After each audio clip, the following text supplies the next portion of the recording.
पुरानी बात है। ठंड के मौसम में एक तूफानी रात थी। ठंडी ठंडी हवाओं के साथ हल्की हल्की बर्फबारी भी हो रही थी। एक बूढ़ी औरत किसी घने जंगल में गड्ढा खोदकर उसमें एक करछी छुपा रही थी। उस गड्ढे में करछी रखने के बाद ऊपर से मिट्टी डाल दी। तभी अचानक एक जोरदार बिजली कड़की और उस बूढ़ी औरत की आंखें लाल हो गई। अब ये जादुई करछी किसी भी ऐसे गहरे नत्थु खैरे के हाथ नहीं लगेगी। इतना कहकर उस बूढ़ी औरत ने आसमान की तरफ देखा। तभी बर्फबारी बंद हो गई। चारों तरफ सन्नाटा हो गया। इस सिलेंडर को देखकर तो ऐसा लगता है जैसे हजारों साल पुराना है। तभी पीछे से उसका पति संजय वहाँ पर आ गया। अरे क्या हुआ रागिनी, खाना बनाने में इतना लेट क्यों हो रहा है? तुम्हें पता है ना आज साल की आखिरी रात है। कल सुबह सबको जल्दी उठना है, बहुत सारे काम है, पूजा करनी है। रागिनी गुस्से में पीछे पलटी और बोली, सारा काम मुझे अपने हाथ से करना पड़ता है तो टाइम तो लगेगा ही। पिछले नए साल वाले दिन आपने मुझसे कहा था कि मैं तुम्हारे लिए माइक्रोवेव लेकर आऊंगा, मिक्सी लेकर आऊंगा, पूरे किचन को मॉडर्न बना दूंगा। क्या हुआ आपके प्रॉमिस का? अरे यार रागिनी, कल सुबह ही तो मैं तुम्हें न्यू ईयर वाले दिन एक सरप्राइज देना चाह रहा था, लेकिन तुम इतना गुस्सा कर रही हो तो अभी बताना पड़ेगा। कैसा सरप्राइज? रागिनी, मैंने कुछ पैसे इकट्ठे किए। हम कल ही पूजा के बाद मार्केट जाएंगे और जो भी तुम्हें किचन का सामान लेना है वो ले लेना।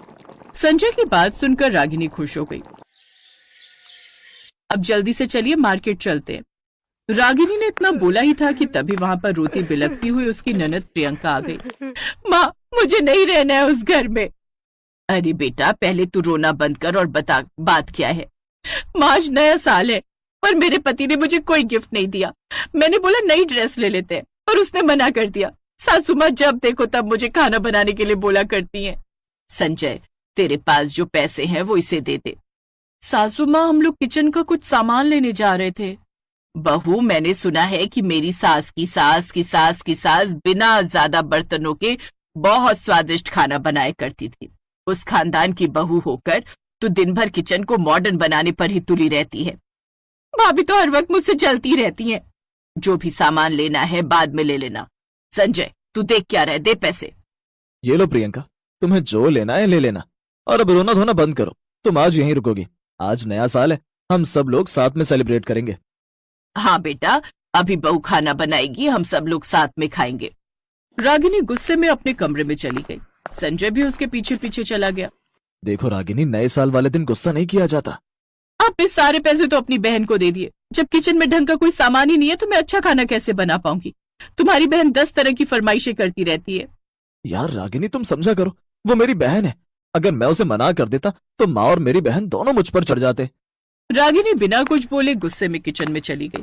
किचन में जाते हुए उसकी सास ने देखा और कहा, बहू, अभी खाना वाना मत बनाना, बाहर ठंड बहुत है, पहले चाय और पकौड़े बना। अब रागिनी ने गुस्से में पहले चाय बनाई, फिर कढ़ाई में पकौड़े तलने लगी। इस घर में सबकी फरमाइशें अलग अलग हैं, लेकिन जब सामान लाने को बोल दो तो 3 साल से टाल रहे। खैर, थोड़ी देर बाद रागिनी पकौड़े लेकर बाहर आ गई, लेकिन वो गैस बंद करना भूल गई। सभी लोग चाय पकौड़ा खाने लगे। तभी उसकी ननद ने कहा, भाभी, अब पहले वाली बात नहीं रही आपके पकौड़ों में। अगर तुम्हें पकौड़े नहीं पसंद है तो जाकर खुद बना लो। इतना बोलकर रागिनी गुस्से में वहां से चली गई। थोड़ी देर बाद प्रियंका रागिनी के खिलाफ कुछ न कुछ षड्यंत्र रचने लगी। उसने किसी को फोन किया। हेलो। थोड़ी देर बाद रागिनी जब किचन में गई तो पूरे किचन में आग लग चुकी थी। सारा सामान जल रहा था। बचाओ बचाओ, घर में आग लग गई। सभी लोग भागते हुए किचन के पास आए। संजय ने सबको दूर किया और पानी डालकर आग बुझाई। आग तो बुझ गई, लेकिन सारा सामान जल चुका था। बहू, तू हर वक्त अवन लाने को बोलती है, कभी मिक्सी लाने को बोलती है और भी ना जाने क्या क्या बोला करती है, पर आज तूने किचन में आग लगवा दी। अरे, जब तू किचन संभाल ही नहीं सकती तो इतनी बड़ी बड़ी फरमाइशें करने की क्या जरूरत है? इससे अच्छी तो मेरी सास की सास की सास की सास थी। उनका मिट्टी का रसोई घर था, फिर भी उनके जैसा स्वादिष्ट खाना कोई नहीं बना पाता था। रागिनी मन ही मन गुस्सा हो रही थी, लेकिन इतने में रागिनी के ऊपर एक और पहाड़ टूट पड़ा। वहां प्रियंका के सास ससुर देवर और उसका पति विनोद भी आ गए। अरे कैसी हो समधन जी? अरे आइए आइए, स्वागत है आप लोगों का। आने में कोई दिक्कत तो नहीं हुई? दिक्कत तो कोई नहीं हुई। आपकी जिद्दी बिटिया ने हमें फोन करके बुला लिया तो हम आ गए। हेलो विनोद, इस बार मैं ससुराल तो नहीं आ पाऊंगी। ऐसा करो, सबको लेकर मेरे घर आ जाओ, हम सब एक साथ न्यू ईयर मनाएंगे। शुक्र है ऊपर वाले का, तुमने फोन तो किया। हम सब बस थोड़ी देर में पहुंचते हैं। प्रियंका ने तो मेरे साथ खेल खेल दिया, अब मुझे इन सब के लिए खाना बनाना पड़ेगा। खैर, प्रियंका और संजय उन लोगों से बातें करने लगे। उधर रागिनी की सास ने एक बहुत बड़ी लिस्ट पकड़ा दी उसे। बहू, आज हमारी बिटिया के ससुराल वाले आए हैं, हमारी नाक नहीं कटनी चाहिए। ये रही लिस्ट, इसमें पनीर, पनीर कोफ्ता, आलू मटर, बैंगन का भरता, आलू के पकौड़े, प्याज के पकौड़े, इस तरह के 50 तरह के व्यंजन तुझे बनाने हैं। सासू माँ, रसोई सारी जल चुकी है हमारी, और इतना सारा खाना इतनी जल्दी में कैसे बना पाऊंगी? मेरी सास की सास कुछ ही देर में इतना स्वादिष्ट खाना बना देती थी कि सभी लोग उंगलियां चाटते रह जाते थे, और तू यहाँ बहाने बना रही है। और रही बात रसोई घर की, तो मैं अभी संजय को बोल देती हूँ। संजय बेटा, जरा इधर आना।